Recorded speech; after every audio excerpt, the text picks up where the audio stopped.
The transport ship dropped Solara at the edge of Outpost Meridian just after the main shift ended. She stepped onto the landing platform wearing plain gray clothes and carrying identification that listed her name as Kess, a trade observer from the Outer Territories. Nobody looked at her twice. That was exactly what she wanted. Solara ruled 300 worlds. She commanded fleets that could darken entire suns. Billions of beings across 70 systems bowed when she entered a room. But tonight, she was nobody. Just another visitor to a forgotten human station on the edge of explored space. The outpost looked worse than the report suggested. Metal panels patched the walls where proper hull plating should be. Exposed wiring ran along corridors that should have been sealed and safe. The lights flickered every few minutes, and the air smelled like recycled moisture and machine oil. This was what the Galactic Council considered adequate for the humans. Solara had read every report about the humans since they joined the galactic community 5 years ago. Her military advisors called them weak. Her economic ministers dismissed them as irrelevant. Her scientists said human technology lagged centuries behind the Empire's achievements. Everyone agreed that humans would remain a minor species, useful for basic labor, but nothing more. But the reports bothered her. Small details that did not fit the pattern. Human stations that operated above projected efficiency. Human workers who solved problems that should have been beyond their training. Human colonies that thrived despite receiving minimal support from the Council. Something was wrong with the official story, and Solara had learned long ago that when reports did not make sense, she needed to see the truth herself. She walked through the main corridor, watching the humans as they finished their workday. They laughed with each other. They shared food from battered containers. They looked tired, but not defeated. One woman sat on a bench showing something on a small screen to 3 others, all of them nodding and asking questions. The woman answered each question with patience, drawing diagrams in the air with her finger. In the Empire, workers kept to themselves. Competition was survival. Help someone else, and they might take your position. Share knowledge, and you gave away your advantage. But these humans acted like they had nothing to fear from each other. Solara found the station commander's office and presented her credentials. Commander Lisa Hayes barely looked up from her desk, which was covered with repair schedules and supply requests. Another observer, Lisa said. She sounded tired. 3rd one this month. Look around all you want. We have nothing to hide. I was told your station has supply problems, Solara said, keeping her voice neutral and forgettable. We have everything we need, Lisa replied. We just have to be creative about making it work. My crew is good at that. Your crew is mainly mechanics and basic technicians, according to the registry. Lisa smiled. The registry does not tell you much about people. Papers say what someone studied. They do not say what someone can do. She went back to her work, clearly done with the conversation. Solara left the office and continued exploring. The station was small. Maybe 200 people living and working in connected modules that hung in space like metal grapes on a vine. Every section showed signs of repair and modification. Nothing looked standard. The humans had changed almost everything from its original design. She found the cafeteria and sat in a corner, watching and listening. The humans talked about their families on distant Earth. They complained about the food, which did look terrible. They joked about equipment failures. But they also talked about ideas. One man explained a theory about engine efficiency to a table of listeners. A young woman described a new welding technique she had read about and wanted to try. An older man taught basic mathematics to 2 teenagers who listened like he was revealing secrets of the universe. This was not how workers behaved in the Empire. Workers did their jobs and went to their quarters. They did not gather to discuss theories. They did not teach each other. They certainly did not study subjects beyond their assigned roles. The station's day cycle ended, and the lights dimmed to night mode. Most of the humans left for their quarters. Solara wandered toward the maintenance bay, drawn by curiosity and a growing confusion about what she was seeing. The bay was huge, taking up a quarter of the station's total space. Ships in various states of repair filled the docking berths. Tools hung on every wall, organized but worn from heavy use. The floor was clean despite the day's work. Someone cared about this place. That was when she saw the light. A small beam, thin and focused, cut through the darkness in the back corner of the bay. Solara moved closer, her boots silent on the deck plates. As she approached, she saw him. A young man sat cross-legged on the floor, surrounded by books and papers. He held a small flashlight in his mouth, aiming the beam at a page covered in complex equations. His hands moved between the book and a notebook, copying formulas and adding his own notes in the margins. Grease stained his work clothes. His hair stuck up in several directions. He looked exhausted, but completely focused. Solara recognized the equations. Quantum propulsion theory. Advanced mathematics that her own engineers studied at the Imperial Academy. Material that took years of formal education to understand. And this human mechanic was working through it alone, by flashlight, after what must have been a full shift of manual labor. She watched him for several minutes. He never looked up. His concentration was total. He filled page after page with calculations, checking his work, crossing out mistakes, starting again. When he found an error, he nodded to himself like greeting an old friend. When he solved a problem, his face showed quiet satisfaction. The Empress of 300 worlds stood in the darkness and watched a human laborer study by flashlight and felt her understanding of the universe begin to crack. This made no sense. In the Empire, workers did not study advanced theory. They had no access to such knowledge. The books would be forbidden, the education restricted to nobles and approved scholars. Someone like this young man would spend his entire life doing mechanical work and never imagine reaching beyond his station. But here he was, alone in the dark, teaching himself what empires reserved for their elite. Solara needed to understand. She needed to know why he did this, what he hoped to achieve, what made him different. She needed to know if he was unique or if all humans were like this. She stepped forward, letting her footsteps echo on the deck plates. The young man jumped, dropping his flashlight. It rolled across the floor, the beam spinning wild patterns on the walls. "Sorry," Solara said. "I did not mean to scare you." The man picked up his flashlight and shined it toward her, then quickly lowered it when he saw her face. "No problem.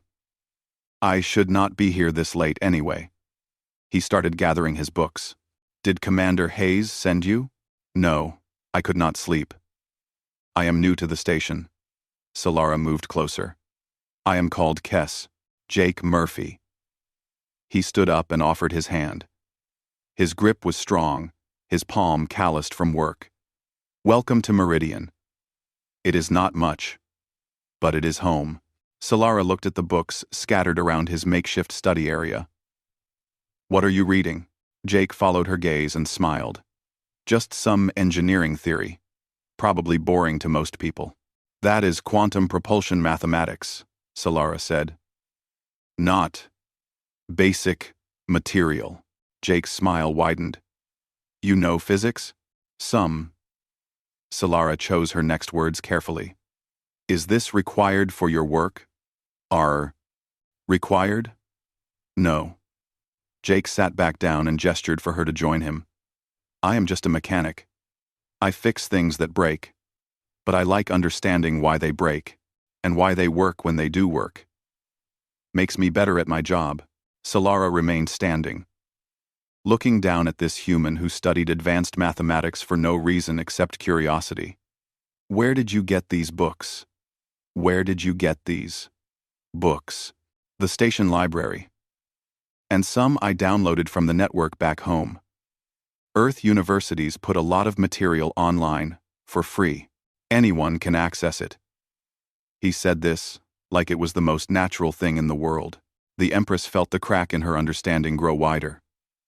Solara sat down slowly on the cold deck plates across from Jake Murphy. She kept her expression neutral, but her mind was racing. Free access to university material. libraries on maintenance stations, workers studying quantum physics in their spare time. Each detail contradicted everything she knew about how societies functioned. "You can really access university courses without payment?" she asked. Jake nodded and pulled out a small data pad. "Sure. Look, this is from the Massachusetts Institute of Technology. They put all their course materials online decades ago. Lectures, problem sets, exams, everything. Stanford does it too. So does Cambridge. Hundreds of universities share their knowledge freely." He scrolled through pages of advanced courses. Mathematics, engineering, physics, chemistry, biology. All available to anyone with a network connection. Solara stared at the screen, trying to process what she was seeing. "But why would they do this?" she asked. "Knowledge is valuable. It gives advantage. Why share it freely?"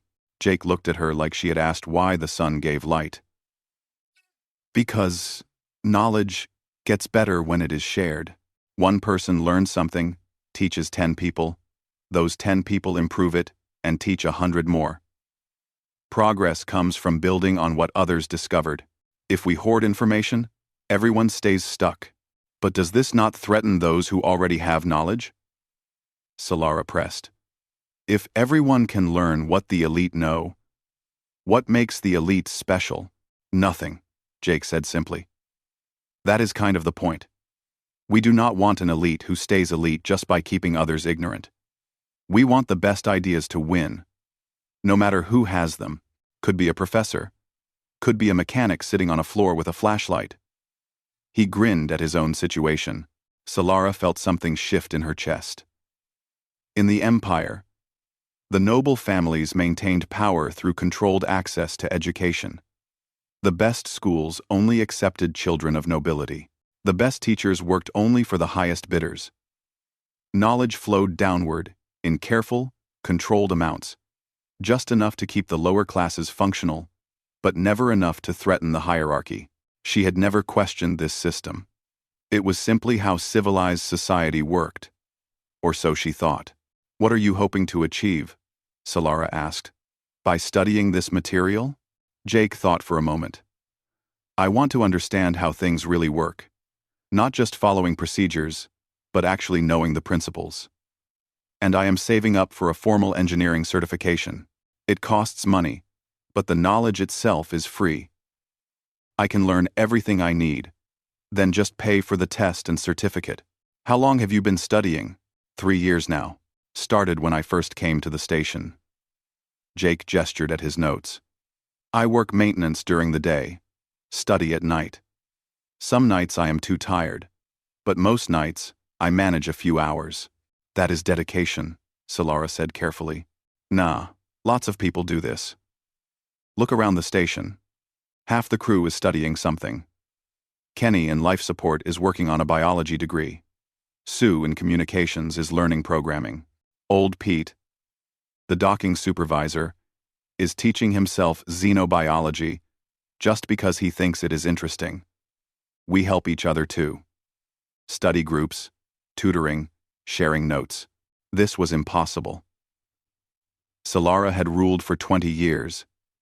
She had visited 1,000 worlds, observed 100 species. Nowhere had she seen workers educating themselves en masse, certainly not while living in poverty on an underfunded station where they had to study by flashlight because the power grid barely functioned. "Does this not create conflict?" she asked. "If everyone seeks to advance, everyone becomes competition." Jake laughed. "Competition for what? We are not fighting for limited spots in some hierarchy. Knowledge is not a pyramid with room only at the top. Everyone can learn. Everyone can improve. Someone else getting smarter does not make me dumber. Actually makes my life better, because now we can solve harder problems together." He leaned forward, warming to his subject. "Look, last month I was stuck on a propulsion problem. Spent 3 days beating my head against it. Finally posted the question on a forum. Got 12 responses in 2 hours. People from Earth, Mars, Europa, even a couple folks from the Centauri colonies. everyone throwing ideas at the problem. We figured it out together. That solution is now posted publicly, so the next person with the same problem can find it in 5 minutes instead of 3 days. You gave away the solution? Did you not want credit? I got credit. My name is on the solution. But the goal was solving the problem, not hoarding the answer. Besides, I used other people's solutions to get there. Knowledge is cumulative. We stand on each other's shoulders. Solara processed this. In the Empire, such a discovery would be patented, restricted, sold for profit. The discoverer would gain status and wealth. Others would have to pay for access. Competition would push everyone to hide their breakthroughs, to maintain advantage. But these humans shared freely, and somehow achieved more because of it. Tell me about your world, Jake said suddenly. Where are you from? Solara had prepared a cover story. She spoke smoothly about a minor world in the outer territories, about working in trade observation, about wanting to understand human operations better. Jake listened with genuine interest, asking questions about her fictional home, comparing it to human colonies. Sounds lonely, he said when she finished. The way you describe it. Everyone keeping to themselves, not trusting each other. That is normal, Solara said. It was not entirely a lie. That was normal for most of the galaxy. Not here. Come on, I will show you something. Jake stood and gathered his books. Solara followed him through the dark maintenance bay to a door she had not noticed before. He pressed a button, and the door slid open, revealing a small room lined with shelves. Books filled every shelf. Hundreds of them. Maybe thousands. Technical manuals. Textbooks. Fiction. History. Science. More books than Solara would have expected on a military station, let alone a civilian outpost that struggled to keep the lights on. The station library, Jake said proudly. Everyone contributes. When someone finishes a book, they add it to the collection. When someone needs a book, they take it. We have a digital catalog too. But some people like physical books. Solara walked along the shelves, reading titles. Advanced Mathematics. Xenobiology. Philosophy. Classic literature. From a dozen human cultures. Engineering texts that would cost a fortune in the Empire, just sitting on shelves for anyone to borrow. There must be rules, she said. Restrictions on who can access certain materials. Just one rule, Jake replied. Return what you borrow, so others can use it. That is it. Children can access this? Sure. Education is important. We have a whole section of kids' science books over there. He pointed to a lower shelf with colorful covers. Better they learn young. Some of the best questions I have heard came from the station kids. Solara pulled a book on quantum mechanics from the shelf. It was worn. The pages dog-eared. Margin notes, written in multiple hands. Many people had studied this book, each adding their thoughts for the next reader. This single book had educated dozens, maybe hundreds. And when those people learned, they taught others. Knowledge spreading like ripples in water, each wave creating more waves. This seems inefficient, Solara said, though she was beginning to doubt her own words. If everyone learns the same things, you waste time. Repeating effort. We are not learning the same things, Jake corrected gently. We are learning the same fundamentals, then applying them differently. I use this stuff to fix engines. Kenny uses biology to optimize our life support. Sue uses programming to improve our communications array. Same foundation, different applications. And when we combine our knowledge, we can solve problems none of us could handle alone. He pulled out his datapad again and showed her a project log. Multiple names appeared on each entry. The crew collaborated constantly, sharing expertise across disciplines, tackling problems from multiple angles. Last year, our water reclamation system was failing, Jake explained. Should have been a simple engineering fix, but it kept breaking down. Turned out the problem was biological. A biofilm that Kenny identified. But we needed new filtration, which was an engineering solution and Sue wrote code to monitor the system and alert us before problems developed. 3 specialties, 1 solution. None of us could have fixed it alone. Solara read through the log entries. The casual way they helped each other. The absence of credit disputes. The focus on solving problems, rather than claiming glory.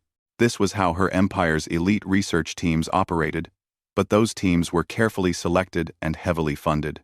These were maintenance workers on a forgotten station, achieving the same level of collaboration spontaneously. "Does everyone on the station work this way?" she asked. "Pretty much. It is just how humans do things." Jake returned the datapad to his pocket. "I mean, we have disagreements sometimes. Personalities clash. But when it comes to work, to knowledge, to progress, we help each other. Rising tide lifts all boats, you know?" Solara did not know the expression, but she understood the meaning. She looked at this young man who studied by flashlight, who shared his knowledge freely, who seemed genuinely confused by the idea of hoarding information, or competing rather than collaborating. She thought about her empire. 300 worlds. Trillions of beings. Resources beyond measure. And yet, standing in this small library on a struggling human station, Solara wondered which civilization was truly richer. The alarm started screaming at 0400 hours. Solara woke instantly in her borrowed quarters, trained reflexes bringing her fully alert. She heard running footsteps in the corridor, voices shouting coordinates and technical terms. Something had gone badly wrong. She dressed quickly and followed the commotion to the main docking bay. Half the station's crew had gathered around a large merchant vessel, a Voraxian ship, judging by the design. Her ship, one of her empire's vessels.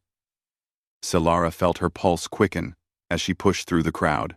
The Voraxian crew stood in a tight group near the ship's access ramp, their faces showing the arrogant panic that came from being important people, facing a problem they could not solve. Their captain, a male with the triple rank insignia of the merchant fleet, was arguing with Commander Lisa Hayes. "This station is inadequate," the captain declared. "We require proper Imperial technicians.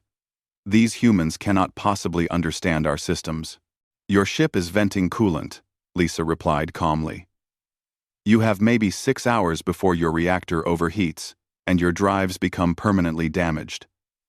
The nearest Imperial facility is 3 days away, so you can either let my people look at your problem, or you can call for a tow and explain to your company why you ignored available help." The Voraxian captain's face darkened, but he had no good response. His ship was dying, and they both knew it. Lisa turned to her crew. "Jake, you are up. Take Kenny and Sue with you. Full safety protocols." Jake Murphy stepped forward from the crowd, still pulling on his work jacket. He looked more alert than he had any right to be after studying until past midnight. Kenny, a short woman with gray hair, joined him along with Sue, a tall young woman carrying a portable diagnostic kit. "We cannot allow untrained humans to access our systems," the Voraxian captain protested. "Imperial regulations clearly state that only certified Imperial technicians may work on our vessels." "Then your ship dies here," Lisa said flatly. "Your choice." Solara watched the confrontation with professional interest. The Voraxian captain was trapped by his own arrogance. He looked at his crew, at his dying ship, at the human mechanic, waiting patiently. Finally, pride lost to pragmatism. "Fine. But I am observing every action.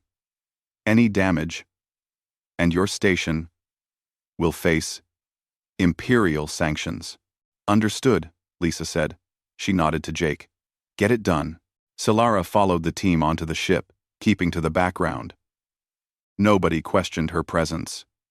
The Voraxian vessel was magnificent, built with the Empire's best technology. Clean corridors, advanced systems, materials that cost more than this entire human station.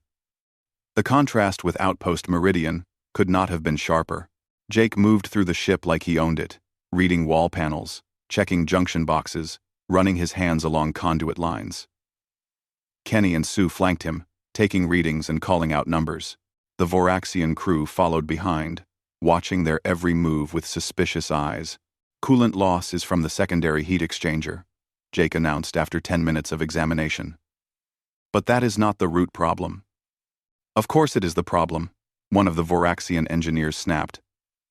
"The exchanger is faulty. Replace it." "The exchanger is fine," Jake said. He pointed to a wall panel. "Your problem is here. The pressure regulator for the coolant system is miscalibrated. Been that way for a while, probably since your last maintenance cycle. It is forcing too much pressure through the lines, which is causing microfractures in the exchanger seals. That is where your coolant is going." The Voraxian engineer stared at the panel, then pulled out his own diagnostic tool. His expression shifted from anger to confusion to embarrassment. "The regulator readings are within acceptable parameters." "UNRES. Acceptable by imperial standards," Jake agreed. "But those standards have a tolerance range. You are at the high end of that range. Legal, but not optimal. Over time, the excess pressure damages components that should last years. Your exchanger would have failed completely within another month." Kenny stepped forward. "We can recalibrate the regulator and patch the exchanger seals. The ship will run better than it did before the problem started. But you should replace that exchanger at your next major port. The damage is minimal now, but it will spread." "How long for the repair?" the Voraxian captain demanded. Jake checked his notes. 3 hours. Maybe 4. We need to depressurize the coolant system, recalibrate the regulator, reseal the exchanger, then run a full pressure test. Sue will write a monitoring program to alert you if the pressure starts climbing again." "Monitoring program?" Sue asked, surprised. "Yeah. Can you do it?" "Sure. But that is not part of the repair." "No, but it will help them. They should know if the problem returns before it causes damage." The Voraxian captain looked like he wanted to argue, but he simply nodded stiffly. Jake and his team went to work. Solara watched them operate. They moved with practiced efficiency, each person knowing their role without being told. Jake called out instructions while working, but he also explained why he was doing each step, teaching even as he repaired. Kenny anticipated his needs, passing tools before he asked. Sue worked on her portable terminal, fingers flying across the interface as she wrote code. The Voraxian crew watched in silence. Their initial hostility faded into something closer to bewilderment. These were supposed to be simple laborers, basic technicians who maintained basic systems, yet they were diagnosing and repairing an advanced Imperial vessel with casual competence. 2 hours later, Jake sealed the final panel. Coolant system is pressurized and stable. Regulator is calibrated to optimal settings. Sue's monitoring program is installed and running. You are good to go. The Voraxian captain checked his own instruments. The readings were perfect. Better than perfect, actually. His ship was running more efficiently than it had in months. You will submit a full report of everything you did, the captain said. It was not a request. Already done. Jake handed him a data chip. Complete repair log. Before and after readings. Recalibration specifications. And the source code for Sue's monitoring program. You can review it, install it on other ships, modify it, whatever you need. No charge. No charge? The captain looked at the chip like it might explode. The repair is covered by standard docking fees. The monitoring program is a gift. Consider it good customer service. K. Potness. The Voraxian captain and his crew left without another word, boarding their ship and departing within the hour. The human crew watched them go, then erupted in celebration. They clapped Jake on the back, congratulated Kenny and Sue, laughed about the Voraxian captain's face when he realized a human mechanic had solved his problem. Solara stood apart from the celebration, her mind churning through what she had witnessed. Jake had diagnosed a problem that the Voraxian crew, trained at Imperial academies and certified by Imperial authorities, had missed. He had not just fixed the immediate issue, but identified the underlying cause and prevented future failures. And then, he had freely given them a tool to prevent similar problems. asking nothing in return. That was not how the Empire worked. Imperial technicians hoarded their knowledge, charged premium rates for their expertise, and kept customers dependent on their services. They would never give away a diagnostic program. They would patent it, license it, make it a profit center. But Jake just gave it away. Lisa Hayes appeared at Solara's side. "Impressed?" the commander asked. "Your mechanic is skilled," Solara said carefully. "Jake is brilliant," Lisa corrected. "But so are most of my crew. You give people access to knowledge and opportunity. Turns out they achieve amazing things." "Who would have thought?" Her tone was dry. The Voraxian crew were trained at Imperial academies, Jake taught himself. Yes, that should not be possible. And yet? Lisa gestured at the departing Voraxian ship. Now running better than it had in months, thanks to a self-taught human mechanic working by flashlight in his spare time. Solara watched other crew members gathering around Jake, asking him to explain the repair, discussing the technical details. He drew diagrams in the air, walked them through his diagnostic process, answered every question with patience. This was not a celebration of one person's achievement. This was a teaching moment, everyone learning from the experience. "Your people share knowledge constantly," Solara observed. "Of course. Why would we not?" Lisa looked at her. "Knowledge is not money. It does not get used up when you spend it. If I teach someone what I know, I still know it. But now they know it too. And maybe they will think of something I missed. Maybe they will improve it. Maybe they will teach someone else who will make an even bigger breakthrough. That is how progress works." Son, 2000. That is not how most civilizations work. I know. We have met other species, seen how they operate. Everyone hoarding their advantages, everyone competing, everyone trying to stay ahead by keeping others behind. Lisa shook her head.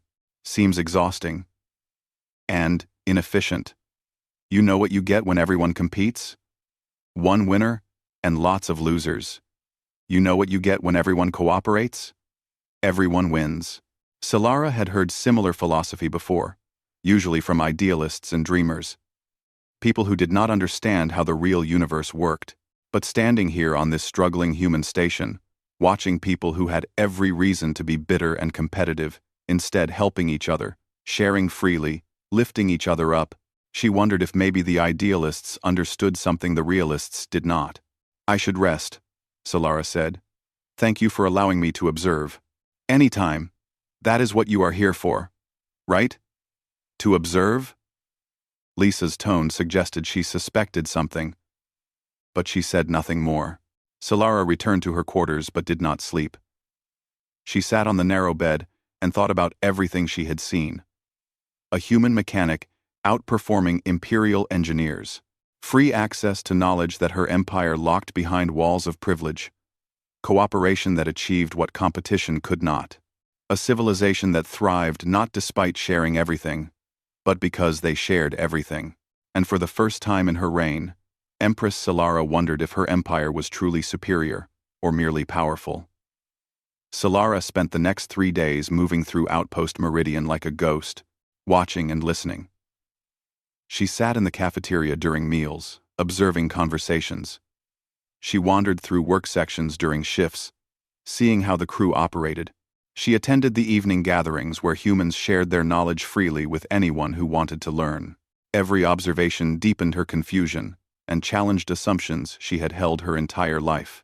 On the second day, she found a small classroom where an older man named Peter taught basic science to 6 children. The kids ranged from maybe 8 to 14 years old, children of station crew members. Peter was the docking supervisor, a position that required no teaching qualifications. Yet he led the children through physics experiments with patience and enthusiasm. "Why does the ball fall?" Peter asked, dropping a rubber ball. "Gravity," one girl answered immediately. "Good. But what is gravity?" The children thought about this. Finally, a boy raised his hand. "It is like the planet pulling on things?" "Close. Gravity is mass attracting mass. Everything that has mass pulls on everything else. The bigger the mass, the stronger the pull. The planet is huge, so it pulls hard. The ball is small, so it pulls too. But we cannot feel it. Can we measure it? Another child asked. Absolutely. Let me show you. Peter pulled out a simple scale and demonstrated how weight changed with mass. He let the children experiment, encouraged their questions, praised their thinking even when they were wrong. This was education at its foundation, teaching children to ask questions and think critically. Solara approached after the class ended. You teach regularly? 3 times a week, Peter said, cleaning up the classroom. I am not trained as a teacher, but I love science. The kids need education, and we are too far from Earth to use the regular school network reliably. So those of us with knowledge share what we can. Who pays you for this? Peter looked confused. Nobody. I do it because it matters. These kids are the future. They should understand how the universe works. But this takes your time, your energy. You could rest instead. I could. But then what? I sit in my quarters and watch entertainment feeds? This is more satisfying. I learn while I teach. The kids ask questions I have never considered. Makes me think. Keeps my mind sharp. Plus, maybe one of these kids becomes a scientist someday and solves some huge problem. How amazing would that be? Knowing I helped start them on that path. He genuinely meant it. Solara could see it in his face. This man found joy in teaching children, expecting nothing in return except the possibility that he might help create a better future. In the Empire, teachers were paid professionals who guarded their expertise. Education was a commodity, bought and sold. The idea of someone teaching simply because it mattered would be seen as foolish, even dangerous. Knowledge was power, and power should be compensated. But Peter gave his knowledge freely and seemed happier for it. That evening, Solara attended a study group in the station's common room. About 15 people gathered, ranging from young adults to older crew members. Jake Murphy led the discussion, but everyone participated. They were working through advanced engineering problems, each person contributing their perspective. The issue is heat dissipation, one woman said. At high thrust, the cooling system cannot keep up. Could we add more radiators? Someone suggested. Mass problem. More radiators mean more weight, which means more power needed, which creates more heat. Jake sketched something on a portable board. What if we reconfigure the existing radiators? Instead of trying to cool everything uniformly, we focus cooling where the heat is highest and let the rest run hotter within safe limits. Thermal stress, another person pointed out. Different temperatures in connected components cause expansion problems. Unless we use materials with different expansion coefficients to compensate, Kenny added. Match the expansion rates so everything grows and shrinks together. They built on each other's ideas. The solution emerging from collective thought rather than individual genius. Nobody claimed ownership of the ideas. Nobody competed to be the smartest person in the room. They simply worked together toward understanding. Solara watched Jake especially. He had earned respect from the group, but he did not dominate. When someone had a good idea, he encouraged them. When someone was wrong, he explained why gently, turning the mistake into a teaching moment. He made everyone feel valuable. After the session ended, Solara approached him. Can we talk? Sure. Jake gathered his materials and they walked to the observation deck, a small section with windows overlooking space. Stars filled the view, distant and cold and beautiful. I have been watching your station, Solara said. Watching your people. I am trying to understand something. What? Why you share everything. Knowledge, resources, time, energy. Where I come from, people protect what they have. They compete. They climb over each other to advance. But here, everyone helps everyone else. I do not understand why. Jake thought about this for a long moment. Do you know what a zero-sum game is? No. It is when one person winning means another person must lose. Like if we both want the same job, and I get it, you lose. That is zero-sum. Resources are limited, so we compete for them. He gestured at the stars. But knowledge is not zero-sum. If I teach you something, I do not lose it. We both have it now. And maybe you combine it with something you already know and create something new. But what if I use that knowledge to compete with you? To take your position? Then you earned it. Look, I want to be a good engineer. The best way to be good is to surround myself with other good engineers. If I hoard knowledge to maintain an advantage, I am limiting myself. I'm limiting myself. I am saying I would rather be the smartest person in a room of average people than an average person in a room of brilliant minds. That is cowardice, dressed up as strategy. He turned to face her directly. Here is what I think. We are all humans, right? Same species. We are going to survive together, or fail together. Making sure I am ahead of other humans, while we all fall behind other species. That is just stupid.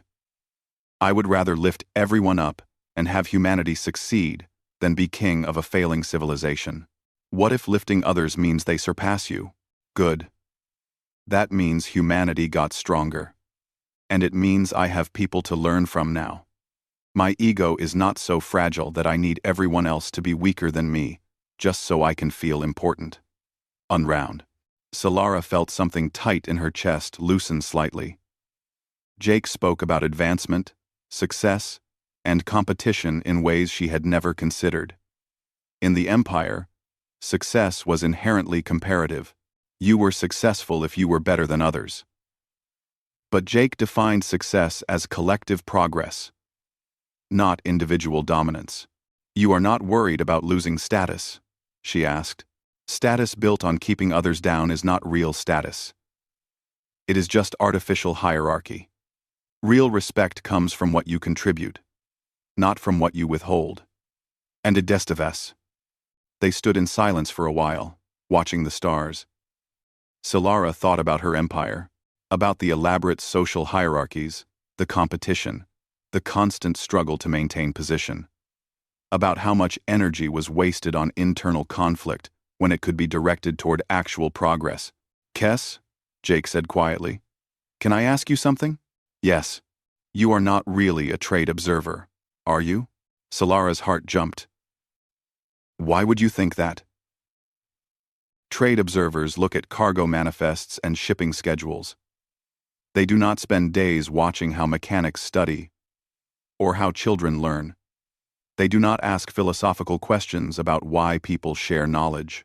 You are observing us, but not for trade purposes. She could lie, maintain her cover. But Jake had been honest with her from the beginning. He deserved honesty in return. No, she admitted. I am not a trade observer. Intelligence gathering? Something like that. Jake nodded slowly. Well, I hope you found what you were looking for.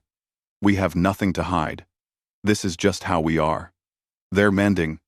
We have nothing to hide. We have nothing to hide. We have nothing to hide. I found more than I expected, Solara said. They stood together in comfortable silence. Solara realized she had never had a conversation like this with anyone in her empire. Every interaction at court was calculated, strategic, layered with subtext and hidden agendas. But Jake spoke plainly, thought openly, held nothing back. He treated her with the same honesty he showed everyone. Can I tell you something? Solara asked. Of course. I come from a place where everything you do here would be considered dangerous. Sharing knowledge, educating everyone, treating all people as equals. We are taught that society needs hierarchy, that some people must lead and others must follow. That competition makes us strong, and cooperation makes us weak. I have believed this my entire life. But, Jake prompted, but I have watched your station operate for 3 days. I have seen mechanics solve problems that should be beyond them. I have seen voluntary teachers educating children. I have seen people share everything freely and somehow achieve more because of it. Everything I was taught says this should not work. Yet, it does work. Better than it should. So what does that tell you? Solara met his eyes. That, maybe what I was taught is wrong. Jake smiled. That is a good start. Question everything. Even the things you are certain about. Especially those things.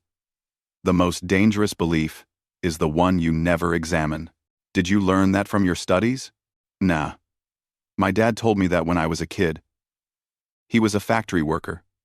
Never went to university. But he was the wisest man I ever knew. Taught me that learning never stops, and that helping others does not diminish you. I miss him. They talked for another hour. Jake sharing stories about his childhood on Earth. Solara carefully asking questions about human philosophy and culture. She learned that Earth itself was still divided, still struggling with inequality and injustice. Humanity was not perfect, but they were trying, constantly working to build something better, refusing to accept that the current way was the only way. When they finally parted, Solara returned to her quarters with her mind spinning. She had come to this station expecting to confirm her advisor's assessments that humans were weak and backward. Instead, she found a people who challenged every assumption about how civilization should function. She thought about Jake studying by flashlight while the Empire's privileged youth learned in luxury. She thought about which group was likely to produce more breakthroughs, more innovations, more solutions to the universe's problems. And she realized that power built on suppression was just weakness in disguise. The transport arrived to collect Solara on her 7th day at Outpost Meridian. She had extended her stay twice, inventing excuses about needing more data, wanting to observe longer. But she could not delay further without raising suspicions. The Empress had been gone from her capital for too long already. She stood in the docking bay, her small bag packed, watching the crew go about their morning routines. They moved with purpose and energy, despite their worn equipment and limited resources. They smiled at each other. They helped without being asked. They seemed genuinely content, even in circumstances that would make most beings miserable. Jake approached her before she boarded. He carried a small data chip in his hand. Thought you might want this, he said, offering the chip.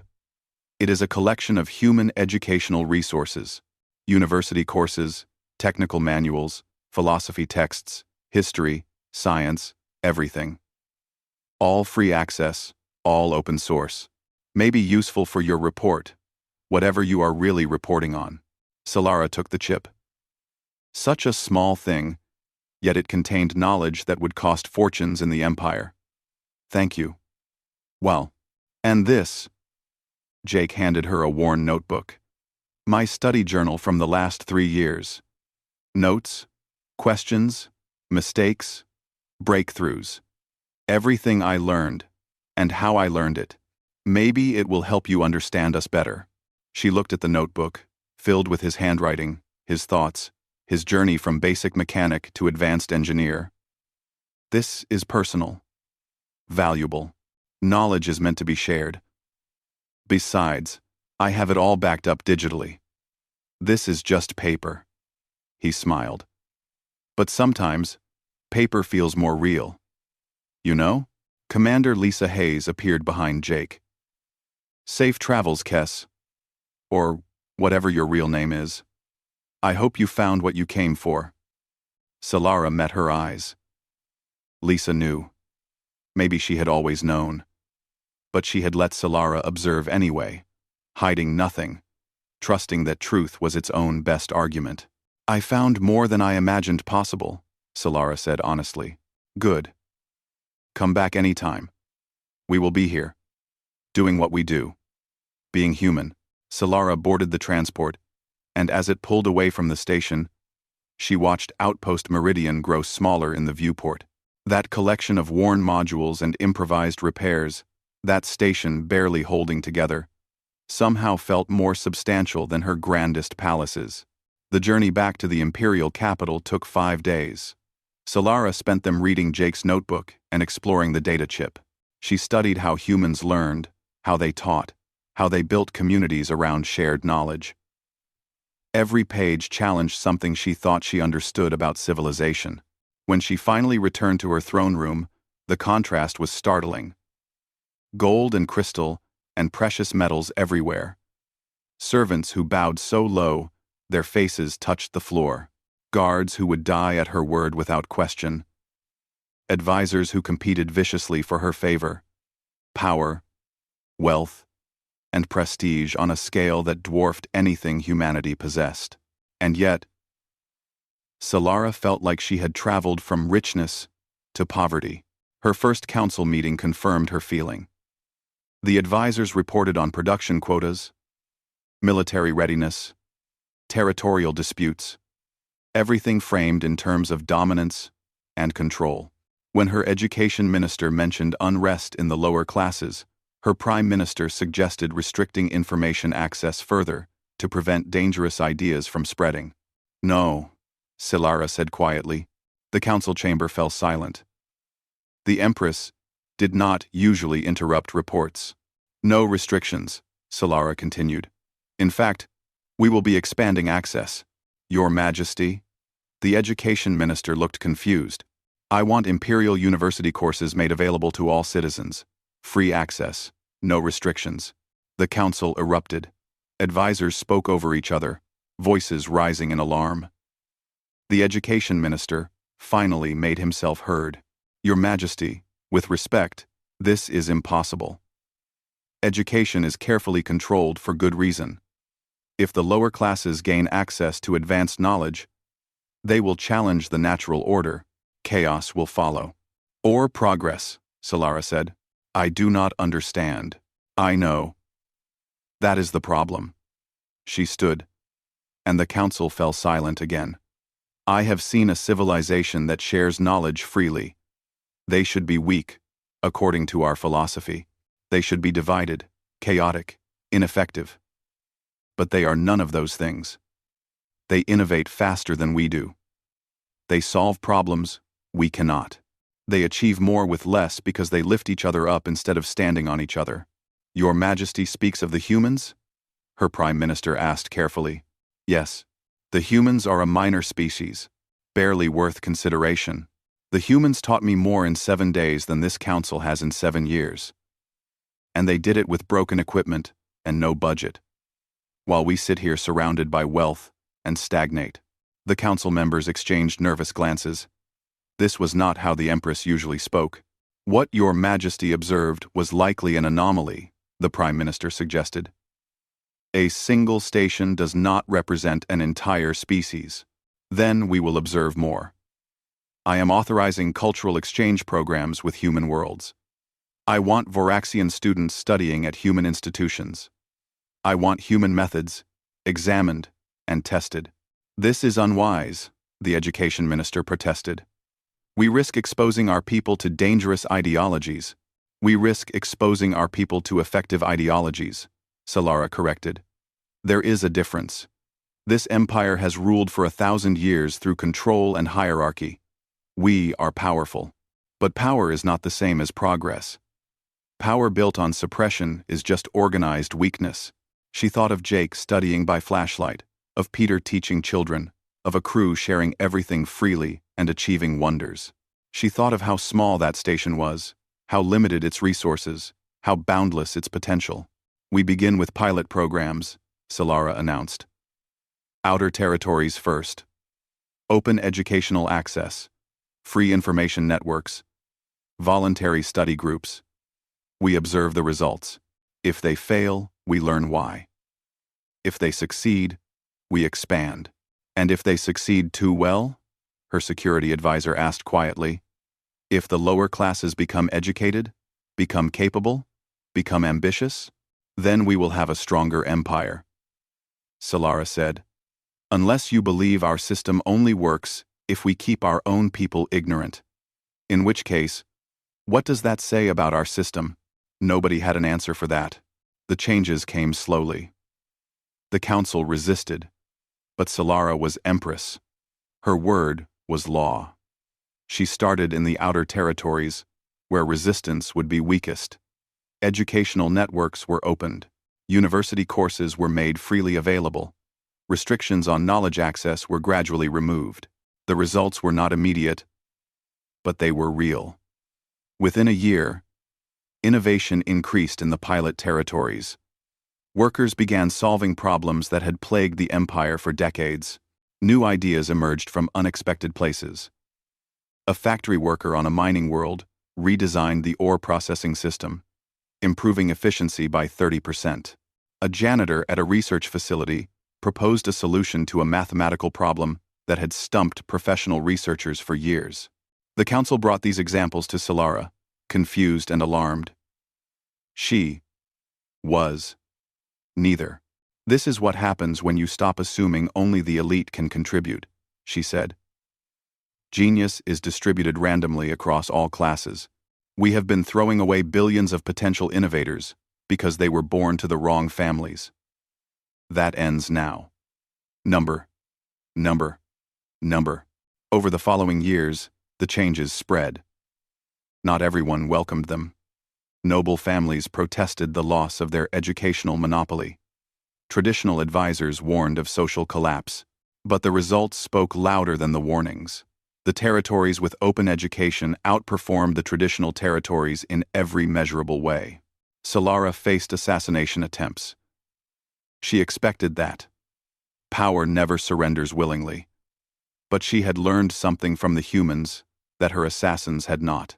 She had learned that real strength comes from building others up, not tearing them down. And people are more loyal to leaders who help them rise than to leaders who keep them down. 5 years after her visit to Outpost Meridian, Solara sat at her desk reading reports. The Empire was changing. Slowly, but inevitably. Knowledge was spreading. Innovation was accelerating. Old hierarchies were crumbling, not from revolution but from irrelevance. People were judging each other by what they could do, not who their parents were. It was messy. It was uncomfortable. Many people, including those who benefited from the old system, resisted fiercely. But progress was never neat. A message notification appeared on her screen. Personal channel, human origin. Solara opened it. The message was from Jake Murphy. She had not contacted him since leaving the station. But apparently, he had figured out who she really was. The message was short. "Commander Hayes told me who you really were. Took me 3 years to believe her. I hear things are changing in the Empire. Hope the notebook helped. Remember, progress is not a destination. It is a direction. Keep going. Also, I got my engineering certification. Turns out studying by flashlight works. Thanks for the conversation. It meant more than you know." Solara smiled. She composed a reply, using her personal name rather than her title. "Thank you for teaching me that power is not the same as strength, and that real leadership is not about standing above others, but about helping them rise. I have a long way to go. The Empire resists change. But I remember what you told me about zero-sum games and collective progress. Knowledge is spreading here now. Slowly, but spreading. Perhaps one day our empires will meet not as rulers and subjects, but as partners in progress. Keep studying. Keep teaching. Keep being human. The universe needs more of what you showed me." She sent the message and returned to her reports. There were setbacks to address, resistance to counter, 1,000 details that required her attention. But for the first time in her reign, Solara felt like she was building something rather than just maintaining it. She thought about a young mechanic studying by flashlight on a forgotten station, about how that small moment, that random encounter, had shattered her understanding of how the universe should work. About how sometimes the smallest lights illuminate the biggest truths. The Empress of 300 worlds had traveled to a poor human outpost, expecting to confirm her superiority. Instead, she had learned humility. And that lesson was worth more than all the worlds she ruled. Outside her window, the imperial capital gleamed in the sun, 300 worlds worth of wealth and power on display. But Solara was thinking about a different kind of wealth. The kind that grew when shared. The kind that multiplied when given away. The kind that a self-taught mechanic understood better than an empire of scholars. She had gone to Outpost Meridian as an empress in disguise. She had returned as a student who finally understood what learning really meant, and that made all the difference.